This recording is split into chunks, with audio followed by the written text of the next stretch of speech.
Assalamualaikum warahmatullahi wabarakatuh. Alhamdulillahilladzi arsala rasulahu bil huda wa dinil haqq liyudhhirahu 'alad dini kullih walau karihal musyrikun. Asyhadu an la ilaha illallah wa asyhadu anna Muhammadan 'abduhu wa rasuluh. Allahumma shalli wa sallim ala Rasulillah wa ala alihi wa ashabihi ajma'in. Bapak-bapak, ibu-ibu, jamaah kajian Islam rahimakumullah. Alhamdulillah, pada kesempatan ini dengan rahmat Allah, taufik hidayahnya, kita bisa berkumpul dan bisa berinteraksi. Semoga selalu mendapatkan maghfirah, ampunannya dan hidayahnya. Jamaah kajian rahimakumullah. Pada kesempatan ini saya akan menyampaikan tema kajian atau judul kajian, yaitu pengertian jihad dan peranannya dalam kemajuan Islam dan umat Islam. Setiap ada kata jihad, kadang kita merasa takut dan berpandangan negatif bahwa jihad itu adalah perang, membunuh orang. Ini yang sering ditangkap oleh orang-orang yang belum memahami arti jihad yang sebenarnya. Oleh karena itu, saya akan membahas jihad dalam dua hal. Yang pertama,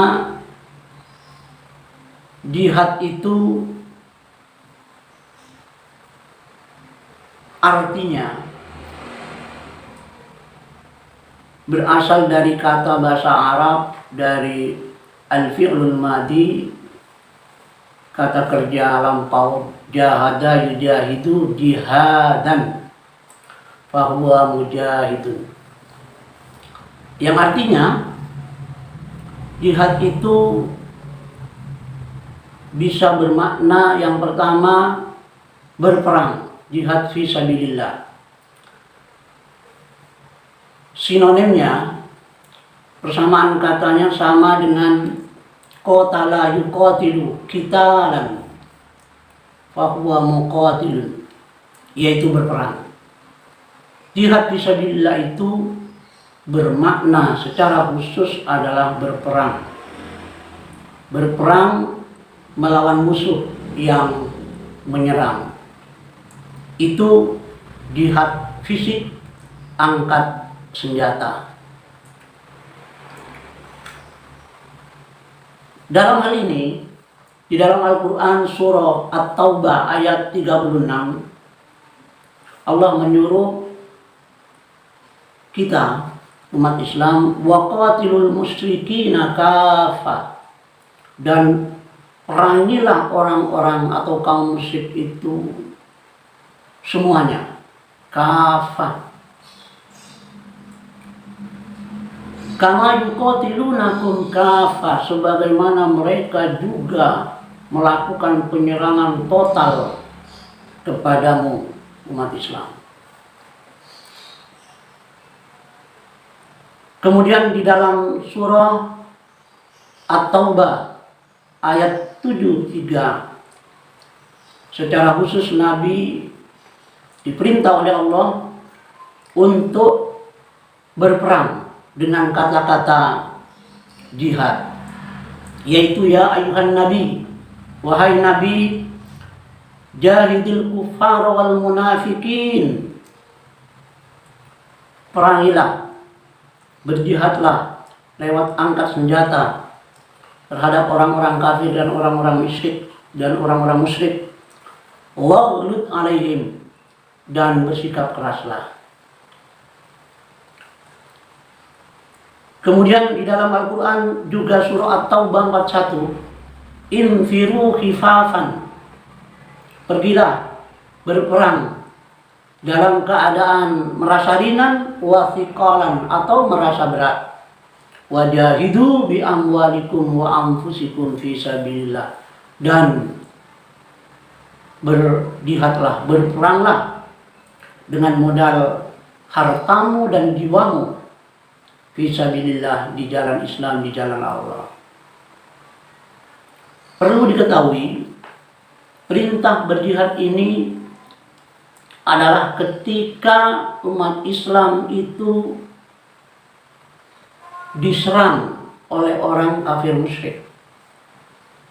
Jadi umat Islam itu bersifat defensif, membela diri, bukan ofensif, menyerang. Kalau diserang, maka umat Islam harus membalasnya. Kalaupun membalas, maka harus tetap manusiawi, tidak dengan membunuh secara sadis dan membabi buta. Kemudian ada jihad yang pengertian kedua, yaitu jihad dalam arti umum. Jihad di dalam fil khair, di dalam kebaikan. Untuk jihad dalam arti umum ini, kalau tadi jihad dengan mengangkat senjata karena situasi perang, sekarang ini jihad melawan hawa nafsu, kebodohan, kemiskinan, perpecahan. Ini jihad dalam suasana damai, tanpa angkat senjata. Jadi tidak benar kalau jihad itu harus angkat senjata, harus bunuh-membunuh.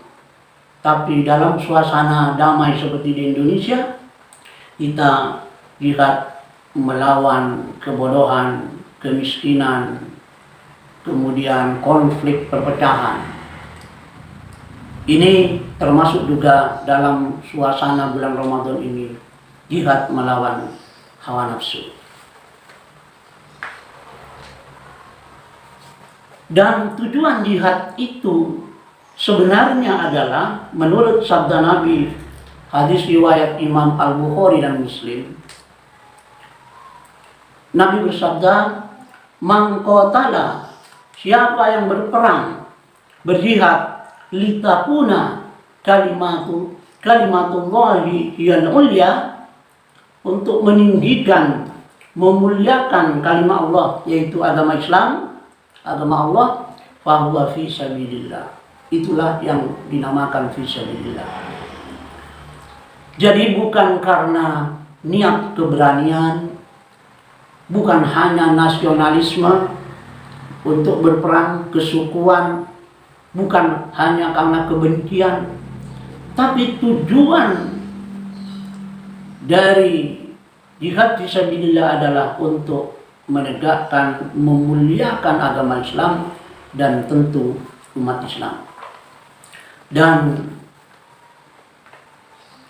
jamaah kajian Islam rahimakumullah, sekarang saya akan menyampaikan tentang peranan dari jihad itu dalam memajukan, dalam memuliakan Islam dan umat Islam. Agar Islam maju, agar Islam itu berjaya menang, maka ada syarat-syarat atau langkah-langkah yang perlu dilakukan oleh kita umat Islam. Yang pertama, umat Islam itu wajib kuat iman dan takwanya. Sebab serangan dari luar, baik fisik dengan persenjataan maupun serangan yang berupa ghaswul fikri, serangan pemikiran, serangan budaya, maka harus umat Islam ini memiliki iman dan takwa yang kuat. Dengan apa? Dengan bidakwah, dengan dakwah. Jihad dakwah. Jihad dakwah.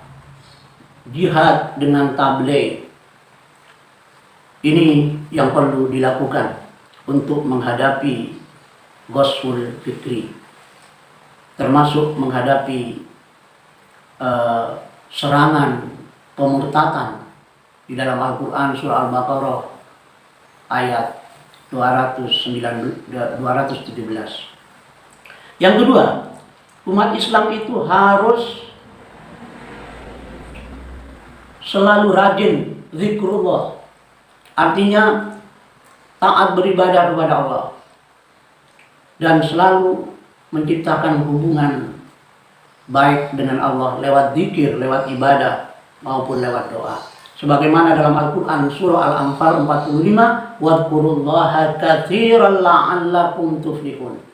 Hendaklah kamu banyak sering berzikir kepada Allah, la'allakum tuflihun, agar kamu itu maju, berjaya dan menang. Yang ketiga, solusinya adalah umat Islam perlu berjihad agar negaranya merdeka dari penjajahan. Dan dengan merdeka, maka umat Islam itu bisa membangun dirinya. Tapi kalau umat Islam itu terjajah, baik secara ekonomi, secara politik, maupun budaya, maka umat Islam sulit untuk berjaya. Dalam Al-Quran surah Al-Ma'idah ayat 35, wajahidu fi sabilihi la'allakum tuflihun. Hendaklah kamu berjihad di jalannya, jalan Islam, la'allakum tuflihun, agar kamu maju, jaya dan menang. Yang keempat, umat Islam harus cerdas, tidak boleh bodoh. Maka diperlukan lembaga pendidikan yang berkualitas, pendidik yang berkualitas, sehingga cerdas secara IQ, EQ, dan SQ-nya.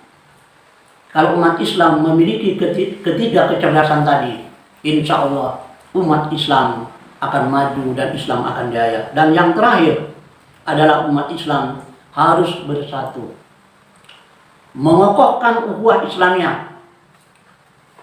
Walaupun ada perbedaan di antara kita, kita harus menghargai, toleran, tasamuh dengan perbedaan, dan kita membangun ukhuwah Islamiyah.